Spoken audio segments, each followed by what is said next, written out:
અમરેલી જિલ્લાના દામનગર ખાતે ભાજપના મહામંત્રી પ્રકાશ તજા પર હિંચકારો હુમલો થતા ચકચારી મચી ગઈ છે। શહેરમાં બ્રિજના ખાતમુહૂર્ત દરમિયાન ઘાતક હથિયાર વડે હુમલો થયો। આ ઘટના ધારાસભ્ય જનક તળાવિયાની ઉપસ્થિતિમાં બની હતી। હુમલાખોર તરીકે હીરાભાઈ નવાપરા જે અમરેલી જિલ્લા મધ્યસ્થ બેંકના ડાયરેક્ટર છે તેનું નામ સામે આવ્યું છે। ધારાસભ્ય જનક તળાવિયાએ ઘટનાની પુષ્ટિ કરી હતી અને ઇજાગ્રસ્ત મહામંત્રી પ્રકાશ તેજાને પોતાની ગાડીમાં દામનગર હોસ્પિટલમાં સારવાર માટે લઈ ગયા હતા। પ્રાથમિક માહિતી મુજબ હુમલો બ્રિજના ખાતમુહૂર્ત સમયે થયો હતો। મારું નામ બટુકભાઈ સિયાણી છે અને પ્રકાશભાઈ છે એ મારા મિત્રો છે।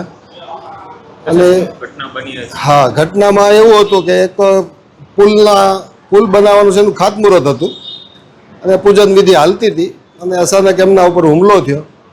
હુમલો થવાના કારણો તો અકબંધ છે, એ તપાસનો વિષય છે। જ્યારે હુમલાની ઘટના બની હતી ત્યારે ત્યાં કોણ હાજર?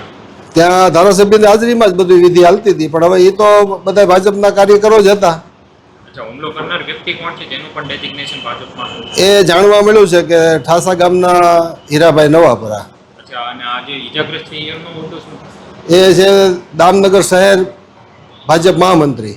જ્યારે હુમલાની ઘટના બની ત્યારે કેટલા કાર્યકરો હાજર? ત્યાં બધાથી 40-50 માણસોની હાજરી હતી।